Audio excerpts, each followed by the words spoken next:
ಗುರವೇ ಸರ್ವಲೋಕಾನಾಂ ಭಿಷಜೇ ಭವರೋಗಿಣಾಂ ನಿಧಯೇ ಸರ್ವವಿದ್ಯಾನಾಂ ದಕ್ಷಿಣಾಮೂರ್ತಯೇ ನಮಃ. ಅಂದರೆ ಸರ್ವಲೋಕಗಳಿಗೆ ಗುರುವು, ಭವರೋಗಿಗಳಿಗೆ ವೈದ್ಯನು, ಸರ್ವ ವಿದ್ಯೆಗಳಿಗೂ ನಿಧಿಯೂ ಆದ ದಕ್ಷಿಣಾಮೂರ್ತಿಗೆ ನಮಸ್ಕಾರ ಎಂದು ಅರ್ಥ.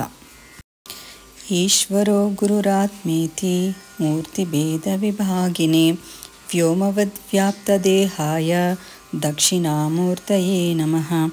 ಈಗ ಮುಂಚೆ ಹೇಳಿದ್ದು ಶ್ಲೋಕನಾದರೂ ಸರಿ ಅಥವಾ ಈ ಎರಡನೇ ಶ್ಲೋಕನಾದರೂ ಸರಿ, ಯಾವುದನ್ನಾದರೂ ಒಂದನ್ನು ಮನಪಾಠ ಮಾಡಿ ಪಠಿಸಿ. ಯಾರೇ ಆಗಲಿ ಯಾವುದಾದ್ರೂ ಶ್ಲೋಕನ ಪಠಿಸಿ ಅಥವಾ ಸ್ತೋತ್ರನ ಪಠಿಸಿ ಅಂತ ಹೇಳಿದ್ರೆ ಅದರಿಂದ ನಮಗೇನು ಲಾಭ ಅಂತ ಕೇಳೋದು ಜಾಸ್ತಿ ಅಲ್ವಾ. ಸೊ ಅದರಿಂದ ಈ ದಕ್ಷಿಣಾಮೂರ್ತಿ ಸ್ತೋತ್ರ ಪಠಣೆಯಿಂದ ಏನೆಲ್ಲ ಲಾಭ, ಏನು ಪ್ರಯೋಜನ ಅಂದರೆ, ಮಕ್ಕಳು ಪ್ರಯೋಜಕರಾಗುತ್ತಾರೆ ಮತ್ತು ಮೃತ್ಯು ಭೀತಿ ಇರೋದಿಲ್ಲ. ಯಾಕೆ ಅಂದರೆ ದಕ್ಷಿಣಾಮೂರ್ತಿ ಸ್ವಾಮಿಯು ಉತ್ತರದಲ್ಲಿ ಕುಳಿತು ದಕ್ಷಿಣವನ್ನು ನೋಡುತ್ತಿರುತ್ತಾನೆ. ಆ ಸ್ವಾಮಿ ಅವನು ಮೃತ್ಯುಂಜಯ. ಆದ್ದರಿಂದ ದಕ್ಷಿಣಾಮೂರ್ತಿ ಸ್ವಾಮಿಯ ಪಾದಗಳನ್ನು ಹಿಡಿದುಕೊಂಡರೆ ಮೃತ್ಯು ಭಯ ಇರೋದಿಲ್ಲ.